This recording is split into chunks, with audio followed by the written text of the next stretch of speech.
ወዲያ አንቺ ልምጣ ደግሞ የእሷኛው አፈዘዘ እስካሁን ድረስ።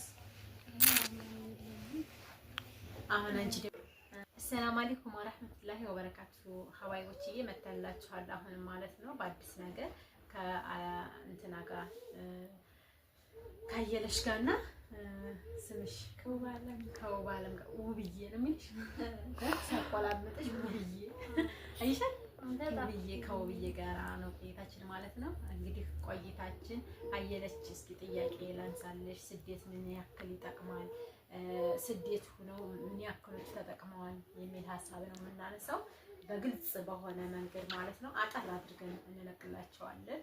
እነሱም ቢዚ ስለሆኑ ያን ያክል አማርኛ እንዲበዛ አይፈልጉም ማለት ነው። እስኪ ስደት ላንቺ ምንድነው የጠቀመሽ? ሲያስተማረሽስ?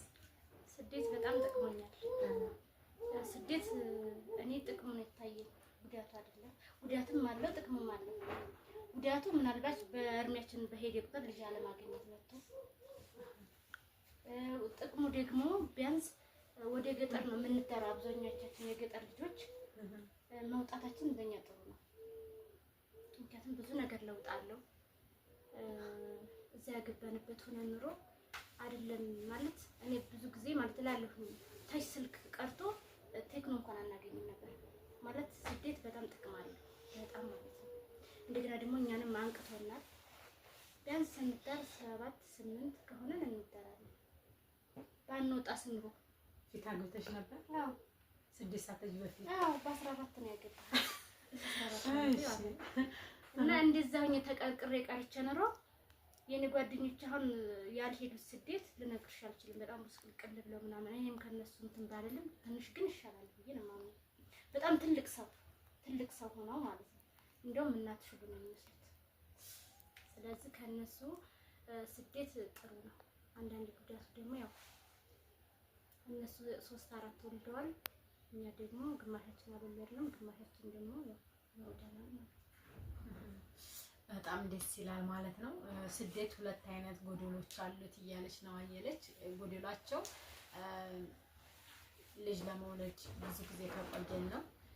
ጥቅማቸው ደግሞ ከኛ በታች ያሉትን ስናያቸው ጓደኞቻቸውን በጣም ያኔ እናቶቻችን ይመስላሉ እያለች ነው ማለት ነው። ለውጥ አይተንበታል። ከስልክ ጀምረን አነቃቅቶናል። ቴክኖሎጂ አስተምሮናል ነው። እውነትሽን ነው። የዛሬ ስንት ዓመት እንትን ምንድናት ኖኪያ ስልክ ጥሪዋ ራሱ ብሽ አይልብሽ እሷ ጥሪ በጆሮሽ ላይ እኔ ይልብኛል ስትል በቃ የሆነ ጀረስ እሷ ራሷ ብርቅ ነበረች እንጂ እኮ ብርቅ ነበረች ማለት ነው። እና ያንን ሁሉ አልፈነዋል እያለች ነው ማለት ነው። አንዳንድ ጊዜ አሁን ስደት ይጠቅማል። ሁሉ ሰው ቢሻሻል ቢቀየር ቢለወጥ በስደት ነው። ነገር ግን ስደት ሆኖ ደግሞ ጠቀሜታውን ነገር ያዝ ለማድረግ የሚያስፈልጉት ነገሮች ምንድን ናቸው? ለምሳሌ ጥቅመኛ ወንዶችን ባንቀርብ፣ ጥቅመኛ ሆዳ ማጋሰስ ወንዶችን ባንቀርብ፣ እነሱ ናቸው ቁልቁል የሚሰዱት ማለት ነው። እና ሴቶችም ደግሞ ጥንቃቄ ብናደርግ ለወንዶቹ ባንቀልብ ጥሩ ነው። ቢያንስ ለቤተሰብ መስጠት ነው የሚሻለው። ቤተሰብ ለምን ያጥፋው ቤተሰብ? ምክንያቱም እኛን ለማሳደግ ቤተሰብ ስንት ሆነዋል። ቤተሰብ አጠፋ ቢቢቲ ጨራሽ ፊቴን አላጠቁርም። እሱ ከማንም ጋር እንትን እያለ ከሚያጠፋው ቤተሰብ ያጠፋው። እና ለወንድ አትቀልቡ። የምሬን ነው። እኔ ለወንድ ብዙም አልቀለብኩም። ስመጣም ደግሞ ያን ያክል አልተጎዳሁም። ገንዘቤ ቤተሰቦች ጋር ነው። ቤት አለኝ። ደህና ነኝ እግዚአብሔር ይመስገን፣ ከአንዳንዶቹ አንፃር ማለት ነው። እና ለወንድ ብር አትላኩ። ወንድ ብራችሁን አይብላ። ለቤተሰብም ደግሞ እያሰባችሁ የሆነ ቦታ ላይ እንዲያስቀምጡላችሁ፣ ብራችሁ እንዲያስቀምጡላችሁ ተናገሩ። ይሄው ነው በቃ። እውነትሽን ነው። ቦታ ላይ ቢቀመጥ አሪፍ ነገር ነው ብዬ አስባለሁኝ። ሁሉ ሰው የሚለወጠው አሁን ላይ ደግሞ በስደት ብር ብዙ አመት ተቀምጦ ሳይሆን ስደት ላይ ደግሞ ብዙ ጊዜ መቀመጥ ይጎዳል ብዬ አስባለሁ። ልክ እንደ አንቺ በየ2 አመቱ ቢመላለሱ፣ አሁን አንቺ 8 አመት ስትቀመጪ በየ2 አመቱ እመላለሳለሁ ብለሽኛል። እንዴት ነው የምትመላለሺውስ?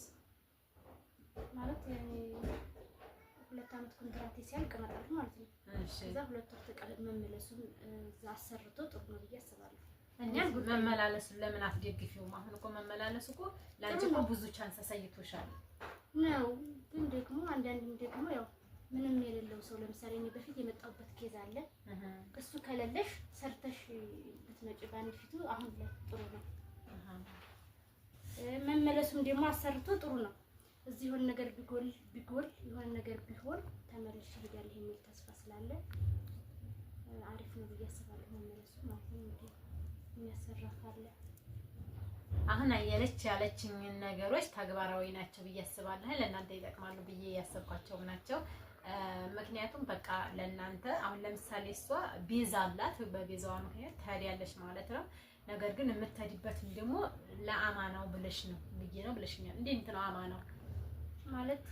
ወጫው ተዋል ሲያሰራ አይደለ ያለ አልበደሉኝም። የኔ መሄድ ደግሞ ፍላጎት አለኝ። ሌላ ቦታ ቢሄድ ደግሞ እነሱ ጋር ሄድ የተሻለ ነው ብዬ አስባለሁ። አዲስ ቤት ተመልምር ማለት ነው። እንደገና ደግሞ እዚህ እንደ አዲስ መሄድ ላልቀረ እንደ አዲስ ሲጀምር አይሳካም።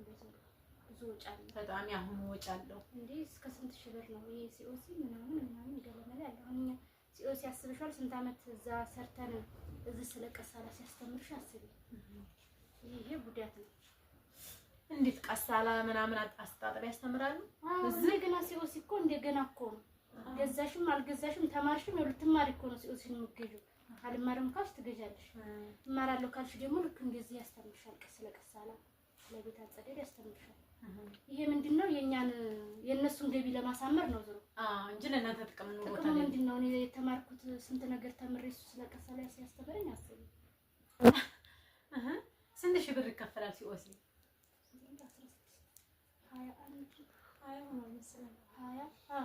21 ሺህ 21 ወይ 20 ሺህ እንደዛ ነው።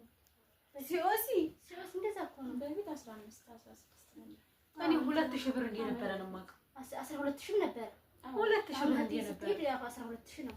2000 ማትኛይት የተጀመረ ደግሞ አሁን 18 ነው ምናምን። አሁን ደግሞ አስብ ምን ጉድ በላ። በዚህ ላይ ደግሞ አሁን የሄዱ ልጆች በጣም ነው እንትን የሚሉት። ምን ይላሉ? አሁን እኛ ስንሄድ እንኳን ቢያንስ ሞባይል እንኳን አይሰጠንም ነበር። አሁን ሞባይል ይዘው ወዲያው ነው እንትን የሚሉት። በጣም ይፈራሉ። ደነገጥን አበል ምናምን ይላሉ። ያሁኖቹ ወዲያው እንዲሄዱ በሳምንታቸው ምናምን። ለምን እኔ እንጃ። እንግዲህ ሲኦሲ ተምረዋል አይደል? ሲኦሲ እኮ እንደዚህ እንዳይሆኑ ነው። አዎ ስራውን ያስተምሯቸዋል። እኛ ጊዜ እኮ ቢያንስ 2 ቀን 1 ቀን ነበር የምንማረው። ወይት ትማራላችሁ? እዛ ኢሚግሬሽን 2 ቀን ነው 1 ቀን ትምህርት አለች። ብቻ 2 ቀን ስለ ሴትየቱን ማክበር ምናምን እሱን 2 ቀን እንማራለን። ከዛ ውጪ የለም፣ ክፍያም የለውም። በዛው ነው ብቻ መማር ስላለብሽ ያችን 2 ቀን ትማሪያለሽ ማለት ነው እንጂ እንደዛ ሆነ አንዛዝም ማለት ነው። ከባድ ነው ዝሮ ዝሮ። ለማንኛቸውም እናንተ የሚያስፈልጋችሁ ነገር ካለ የሚጠበቅባችሁ ከእናንተ ምንድነው መሰላችሁ? በተለይ ገንዘብ ላይ ሰፖርት ማድረግ እና ይዛችሁ ጭብጥ አድርጋችሁ ወዲያውል ማድረግ ነው። እንግዲህ ያለንን ሀሳብ ይሄን ይመስላል። በዚህ በኩል አንቺም ሀሳብ ታለሽ አንሺ። ትምህርቱን ተመካክረናል። ያው ምክክር በይ ለነሱም ምክር ነው፣ ለኛም ደግሞ ምክክር ነው አይደል? እና እንደዛ ነው።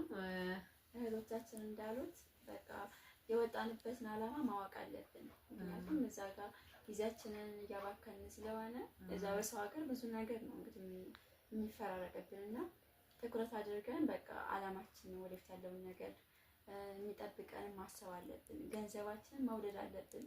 አንዳንድ ጊዜ ደግሞ ለገንዘብ እንላለን፣ ግን ለገንዘብ ብለን እስከወጣን ድረስ መርሳት የለብንም። እኔ ብዙ ጊዜ እንደዛ ተሰወርኩት።